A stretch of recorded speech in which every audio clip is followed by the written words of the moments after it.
ಮಂಡ್ಯ ಜಿಲ್ಲಾ ಕುರುಬರ ಸಂಘದ ಮುಂದಿನ ಆಡಳಿತ ಮಂಡಳಿಯ ಆಯ್ಕೆಗೆ ಚುನಾವಣೆ ನಡೆಸುವಂತೆ ಹೈಕೋರ್ಟ್ ಕಟ್ಟುನಿಟ್ಟಿನ ಆದೇಶ ಹೊರಡಿಸಿದೆ ಎಂದು ಸಂಘದ ಮಾಜಿ ನಿರ್ದೇಶಕ ಎ. ಕೃಷ್ಣ ತಿಳಿಸಿದರು.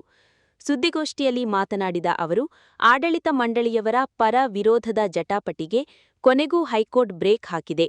ಮಳವಳ್ಳಿ ಸುರೇಶ್ ನೇತೃತ್ವದ ಮಂಡ್ಯ ಜಿಲ್ಲಾ ಕುರುಬರ ಸಂಘದ ಆಡಳಿತ ಮಂಡಳಿಯ ಅವಧಿ ಮುಗಿದಿದೆ. ಆದರೂ ಸಹ ಸಹಕಾರ ಸಂಘಗಳ ಉಪನಿಬಂಧಕರಿಗೆ ಸುಳ್ಳು ಮಾಹಿತಿ ನೀಡಿ ಕಾನೂನುಬಾಹಿರವಾಗಿ ಅಧಿಕಾರದಲ್ಲಿ ಮುಂದುವರಿಯುತ್ತಿರುವುದನ್ನು ಖಂಡಿಸಿದೆ ಎಂದು ಹೇಳಿದರು. ಹಾಲಿ ಅಧ್ಯಕ್ಷ ಸುರೇಶ್ ನೇತೃತ್ವದ ಬಣ ಮತ್ತು ವಿರೋಧಿ ಬಣಗಳ ನಡುವೆ ಆರೋಪ-ಪ್ರತ್ಯಾರೋಪ, ಪರಸ್ಪರ ವಾಕ್ಸಮರ ಜಿಲ್ಲೆಯಲ್ಲಿ ಸದ್ದು ಮಾಡಿತ್ತು. ಇತ್ತೀಚೆಗೆ ಸಂಘದ ಆವರಣದಲ್ಲೇ ಅಧ್ಯಕ್ಷ ಸುರೇಶ್ ಅವರನ್ನ ಅಡ್ಡಗಟ್ಟಿದ್ದ ಗುಂಪೊಂದು ಅವರ ಮೇಲೆ ಕಪ್ಪು ಮಸಿ ಎರಚಿ ತಮ್ಮ ಆಕ್ರೋಶವನ್ನು ಹೊರಹಾಕಿತ್ತು. ಇದೀಗ ನ್ಯಾಯಾಲಯ ಸಹಕಾರ ಸಂಘಗಳ ಉಪನಿರ್ದೇಶಕರ ಆದೇಶಕ್ಕೆ ತಡೆಯಾಜ್ಞೆ ನೀಡಿದೆ ಎಂದರು. ಅಲ್ಲದೆ ಮಂಡ್ಯ ಜಿಲ್ಲಾ ಸಹಕಾರ ಸಂಘಗಳ ಉಪನಿಬಂಧಕರು ಈ ಕೂಡಲೇ ಮೇಲ್ಕಂಡ ಸಂಘದ ಎಲ್ಲ ದಾಖಲಾತಿಗಳನ್ನು ತಮ್ಮ ವಶಕ್ಕೆ ಪಡೆದುಕೊಳ್ಳಬೇಕು. ಕೋರ್ಟ್ ಆದೇಶದಂತೆ ಸಂಘದ ಎಲ್ಲ ದಾಖಲಾತಿಗಳನ್ನು ತಮ್ಮ ವಶಕ್ಕೆ ಪಡೆದು ಕಾನೂನಿನ ಪ್ರಕಾರ ನೂತನ ಆಡಳಿತ ಮಂಡಳಿಗೆ ಚುನಾವಣೆ ನಡೆಸುವಂತೆ ಆಗ್ರಹಿಸಿದ್ದಾರೆ. ನಮ್ಮ ಸಮಾಜದಲ್ಲಿ ನಾವು ಇತ್ತೀಚೆಗೆ ಡಿಸೆಂಬರಿಂದ ಈಚೆಗೆ ನಾವೊಂದು ಪತ್ರಿಕಾಗೋಷ್ಠಿ ನಡೆಸುವಂಥದ್ದು, ನಮ್ಮ ಆಡಳಿತ ಮಂಡಳಿಯವರು ಅವ್ರದ್ದೊಂದು ಪತ್ರಿಕಾಗೋಷ್ಠಿ ನಡೆಸುವಂಥದ್ದು, ಎಲ್ಲೋ ನಮ್ಮ ಸಮಾಜ ಬೇರೆ ಥರದಲ್ಲಿ ಎಲ್ಲ ಉಳಿದಿರುವಂಥ ಬೇರೆ ಸಮಾಜದವರು ಕೂಡ ನಮ್ಮನ್ನು ಬೆರಳು ಮಾಡಿ ತೋರಿಸುವಂಥದ್ದು, ಆಡ್ಕೊಳ್ಳುವಂಥ ಪರಿಸ್ಥಿತಿಗೆ ಹೋಗ್ತಾ ಇದೆ ಅನ್ನುವಂಥದ್ದು ಕೂಡ ವೈಯಕ್ತಿಕವಾಗಿ ನನಗೆ ಅನಿಸಿಕೆ. ಆ ಒಂದು ದೃಷ್ಟಿ ಇಟ್ಕೊಂಡು ಈ ಒಂದು ನಮ್ಮ ಮಂಡ್ಯ ಜಿಲ್ಲಾ ಕುರುಬರ ಸಂಘದ ವಿಚಾರದಲ್ಲಿ ಇನ್ನು ಮುಂದೆ ಈ ಥರದಲ್ಲಿ ಆಗದೇ ಇರುವಂಥದ್ದಕ್ಕೆ ಒಂದು ಅಂತ್ಯ ಆಡಲಿಕ್ಕೆ ನಮಗೆ ಒಂದು ಹೈಕೋರ್ಟ್ನಿಂದ ಒಂದು ಆದೇಶ ಸಿಕ್ಕಿದೆ. ಆ ಒಂದು ವಿಚಾರವಾಗಿ ಪತ್ರಿಕಾಗೋಷ್ಠಿಯನ್ನು ಕರೆದಿದ್ದೀವಿ. ಕಳೆದ ಬಾರಿ ಇದೇ ಜಾಗದಲ್ಲಿ ನಾವು ಪತ್ರಿಕಾ ಹೇಳಿಕೆಯನ್ನು ನೀಡುವಂಥ ಸಂದರ್ಭದಲ್ಲಿ ತಾವೆಲ್ಲ ಹಿರಿಯರು ನಮಗೊಂದು ಸಲಹೆಯೂ ಕೂಡ ಕೊಟ್ಟಿದ್ರಿ.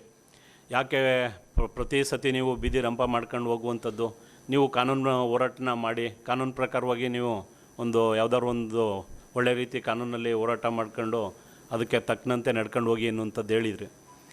ಅದನ್ನು ಕೂಡ ನಾವು ಸ್ವೀಕರಿಸಿದ್ದೋ. ಅದ್ರ ಜೊತೆಗೆ ಈಗ ಇದೇ ವಿಚಾರಕ್ಕೆ ಮಂಡ್ಯ ಜಿಲ್ಲಾ ಕುರುಬರ ಸಂಘದಲ್ಲಿ ಏನು ನಡೆದಿತ್ತು, ಜನರಲ್ ಬಾಡಿನಲ್ಲಿ ನಮ್ಮ ಬೈಲಾ ವಿರುದ್ಧವಾಗಿ, ಕೋಆಪ್ರೇಟಿವ್ ಆ್ಯಕ್ಟ್ ಪ್ರಕಾರ ವಿರುದ್ಧವಾಗಿ ಅವರು DRಗೆ ಒಂದು ಸುಳ್ಳು ಮಾಹಿತಿಯನ್ನು ಕೊಟ್ಟು ನಾವೇ ಮುಂದುವರಿಬೋದು ಇನ್ನೂ ಮುಂದಿನ ದಿನದವರೆಗೆ ಅಂತೇಳಿ ಆದೇಶನ ಮಾಡ್ಕೊಂಡಿದ್ರು. ಆ ಒಂದು ವಿಚಾರವಾಗಿ ನಾವು ಹೈಕೋರ್ಟ್ಗೆ ನಾವು ಅಪೀಲ್ ಹೋಗಿದ್ವಿ. ಅದರಲ್ಲಿ ಈಗ ಅವರು ಸ್ಪಷ್ಟವಾಗಿ DR ಮಾಡಿರುವಂಥದ್ದು ಕಾನೂನಿಗೆ ಉಲ್ಲಂಘನೆ ಅಂಥೇಳಿ ನಮಗೆ ಅವರು ಸ್ಟೇನ ಕೊಟ್ಟಿದ್ದಾರೆ. ಅದರ ಜೊತೆಗೆ ಅವರು ಸ್ಪಷ್ಟವಾಗಿ ಹೇಳಿದ್ದಾರೆ, ಈ ಕೂಡಲೇ ನಮ್ಮ ಮಂಡ್ಯ ಜಿಲ್ಲಾ ಕುರುಬರ ಸಂಘದ ಏನು ದಾಖಲಾತಿಗಳಿದೆ ಸಂಘಕ್ಕೆ ಸಂಬಂಧಪಟ್ಟಂಥದ್ದು, ಆ ದಾಖಲಾತಿಗಳನ್ನ ಈ ಕೂಡಲೇ ವಶಪಡಿಸ್ಕೊಳ್ಳಿ ಮತ್ತು ಎಲೆಕ್ಷನನ್ನು ಫ್ರೆಶ್ ಆಗಿ ಚುನಾವಣೆಯನ್ನು ನಡೆಸಿ ನಿಮ್ಮ ಮುಖಾಂತರದಲ್ಲಿ. ಮತ್ತು ಈಗ ಪ್ರಸ್ತುತ ಇರುವ ಆಡಳಿತ ಮಂಡಳಿಯವರ ಹಸ್ತಕ್ಷೇಪವನ್ನು ಮಾಡಿಸ್ಬೇಡಿ, ಅಂದರೆ ಅವ್ರನ್ನ ಹೊರತುಪಡಿಸಿ ನೀವು ಚುನಾವಣೆಯನ್ನು ನಡೆಸಿ ಅಂತೇಳಿ DRಗೆ ಆದೇಶವನ್ನು ಮಾಡಿದ್ದಾರೆ. ಕೋರ್ಟಲ್ಲಿ ಸ್ಟೇ ಸಿಕ್ಕಿದೆ. ಆ ಒಂದು ವಿಚಾರವಾಗಿ ಒಂದು ಪತ್ರಿಕಾಗೋಷ್ಠಿನ ಹೇಳಿಕೆಯನ್ನು ಕೊಡ್ತಾ, ಮುಖ್ಯವಾಗಿ ನಮ್ಮ ಈ ಏನು ಮಂಡ್ಯ ಜಿಲ್ಲೆಯ ಕುರುಬರ ಸಂಘದ ಅಧ್ಯಕ್ಷರಾಗಿದ್ದರು ಇವತ್ತಿನವರೆಗೆ ಈ ಮಳವಳ್ಳಿ ಸುರೇಶ್ ಅಂಡ್ ಅವರ ಒಂದು ನಾಟಕ ಮಂಡಳಿ ಏನಿದೆ ಅವ್ರಿಗೆ ನೇರವಾಗಿ ನಾವು ಹೇಳ್ತಾ ಇದ್ದೀನಿ. ಮಳವಳ್ಳಿ TAPCMS ನಿರ್ದೇಶಕ ಚಂದಹಳ್ಳಿ ಶ್ರೀಧರ್ ಮಾತನಾಡಿ, ಸುರೇಶ್ ನಡೆಯನ್ನು ಖಂಡಿಸಿ ಕಪ್ಪು ಮಸಿ ಬಳಿಯಲಾಗಿತ್ತು. ಇದೀಗ ಅವರ ಅನೈತಿಕ ನಡೆಗೆ ಹೈಕೋರ್ಟ್ ಕಪಾಳಮೋಕ್ಷ ಮಾಡಿದೆ. ಭವಿಷ್ಯದಲ್ಲಿ ಇದಕ್ಕೆ ಸಹಕಾರ ನೀಡಿದ ಸಹಕಾರ ಸಂಘಗಳ ಅಧಿಕಾರಿಗಳ ಮೇಲೆಯೂ ಕ್ರಮ ಜರುಗಲಿದೆ ಎಂದರು. ಸಮುದಾಯದ ಮಾನಹಾನಿ ಮಾಡಿದ ಸುರೇಶ್ ಇನ್ನು ಸಂಘದ ಆವರಣದೊಳಗೆ ಹೆಜ್ಜೆ ಇಡಬಾರದು. ನ್ಯಾಯಾಲಯದ ಮೇಲೆ ಗೌರವ ಇದ್ದರೆ ಚುನಾವಣೆಯಲ್ಲಿ ಗೆದ್ದು ಬರಲಿ. ಇನ್ನು ಇವರ ಅಧಿಕಾರಾವಧಿಯಲ್ಲಿ ದಾನಿಗಳು, ಅಧಿಕಾರಿಗಳು, ರಾಜಕೀಯ ವ್ಯಕ್ತಿಗಳು ನೀಡಿರುವ ದಾನದ ರೂಪದ ದೇಣಿಗೆ ಹಣದ ವಿವರ ಬಹಿರಂಗಪಡಿಸಲಿ ಎಂದು ಸವಾಲೆಸೆದರು. ಅಂತ ಹೇಳಲಿಕ್ಕೆ ನಮಗೆ ನಾಚಿಕೆ ಆಯ್ತದೆ. ಈಗ ನಮ್ಮ ಸುರೇಶ್ ಕೃಷ್ಣನ ಮಾತಾಡ್ಬೇಕಾದ್ರೆ 3-4 ಬಾರಿ ಹೇಳಿದ್ರು ಮಳವಳ್ಳಿ ಸುರೇಶ್ ಅಂತ. ಆಡಳಿತ ಮಂಡಳಿಗೆ ಇವತ್ತು ಈ ಮಂಡ್ಯ ಜಿಲ್ಲೆಯಲ್ಲಿ ಮೊನ್ನೆ ಏನು ಮಾಡಿದ್ರು ಅವ್ರಿಗೆ ಕಪ್ಪು ಮಸಿ ಪಡೆದು ಅವಮಾನ ಸಾಕಾಗಿಲ್ಲ. ಇವತ್ತು ಕಾನೂನಿನಿಂದ ಸುರೇಶ್ಗೆ ಕಪಾಲ ಮೋಕ್ಷ ಆಗಿದೆ ಅಂತ ಹೇಳಲಿಕ್ಕೆ ನಾನು ಹೆಮ್ಮೆ ಪಡ್ತೀನಿ. ಯಾಕೆಂದರೆ ಕಾನೂನಿಗಿಂತ ಯಾರೂ ದೊಡ್ಡವರಲ್ಲ. ಇವತ್ತು ಕಾನೂನಿಂದ ಅವ್ರಿಗೆ ಇಲ್ಲಾಗಿರ್ತಕ್ಕಂಥ ರಸ್ತೆಯಲ್ಲಿ ಮತ್ತು ಸಂಘದಲ್ಲಿ ಆಗದಂಥ ಅವಮಾನ ಸಾಕಾಗಲಿಲ್ಲ. ಕಾನೂನಿಂದ ಇವತ್ತು ಸುರೇಶ್ಗೆ ಕಪಾಲ ಮೋಕ್ಷವನ್ನು ಮಾಡಿದೆ. ಗೌರವಿತವಾದ ಒಂದು ಉಚ್ಚ ನ್ಯಾಯಾಲಯಕ್ಕೆ ನಾವು ತಲೆಬಾಗಿ ನಮಸ್ಕಾರವನ್ನು ಮಾಡಬೇಕಾಗಿದೆ, ಗೌರವ ಸಲ್ಲಿಸಬೇಕಾಗಿದೆ. ಯಾಕೆಂದರೆ ಅಂಥವ್ರಿಂದನೇ ಇಂಥವ್ರಿಗೆ ಪಾಠ ಕಲಿಸ್ಬೇಕು.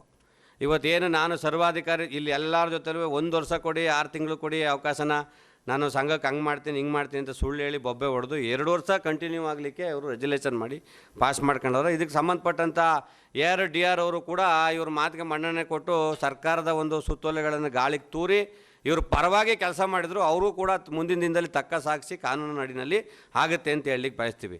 ಆದರೆ ಸುರೇಶ್ ಅವ್ರಿಗೆ ಒಂದು ಎಚ್ಚರಿಕೆ ಮಾತು, ಇವತ್ತು ಈ ಕಾನೂನಿಗೆ ತಲೆ ಬಾಗಲಿಲ್ಲ ಅಂದರೆ ನಿಮಗೆ ಮುಂದಿನ ದಿನದಲ್ಲಿ ಈ ಜಿಲ್ಲೆ ಒಳಗೆ ಈ ರಾಜ್ಯದಲ್ಲಿ ನಿಮಗೆ ಮಾನ ಮರ್ಯಾದೆ ಅನ್ನೋದಕ್ಕಿಂತ ಹೆಚ್ಚಾಗಿ ನೀವು ತಲೆ ಎತ್ಕೊಂಡೇ ತಿರುಗಾಡಬಾರ್ದು. ಇವತ್ತು ನಿಮ್ಮ ಒಂದು ಏನು ನೀವು ನಿಮ್ಮ ಒಂದು ಚೌಕಟ್ಟಿನಲ್ಲಿ ಮಾಡ್ಕೊಂಡಿದ್ರೆ ನಿಮ್ಮ ಒಂದು ಪಟಲಂಗಳೆಲ್ಲ ಸೇರಿ ಏನೇನು ನಿಮ್ಗೆ ಏನೇನು ಬೇಕು ರೂಪುರೇಷೆಗಳನ್ನ ಸಿದ್ಧಪಡಿಸ್ಕೊಂಡಿದ್ರೆ ಅದಕ್ಕೆ ತಕ್ಕ ಶಿಕ್ಷೆ ಇವತ್ತು ನ್ಯಾಯಾಲಯದ ಮುಖಾಂತರ ಆಗಿದೆ. ಇದಕ್ಕೆ ತಲೆ ಬಗ್ಗೆ ಇವತ್ತಿನಿಂದನೇ ನಿಮಗೆ ಮಾನವೀಯತೆ ಅಂತಕ್ಕಂಥದ್ದು ಇದ್ದರೆ ಆ ಕಾಂಪೌಂಡ್ ಒಳಗಡೆ ನೀವು ಕಾಲಿಡಬಾರ್ದು. ನಿಮ್ಮ ಆಡಳಿತಾವಧಿ ಮುಗಿದಿದೆ.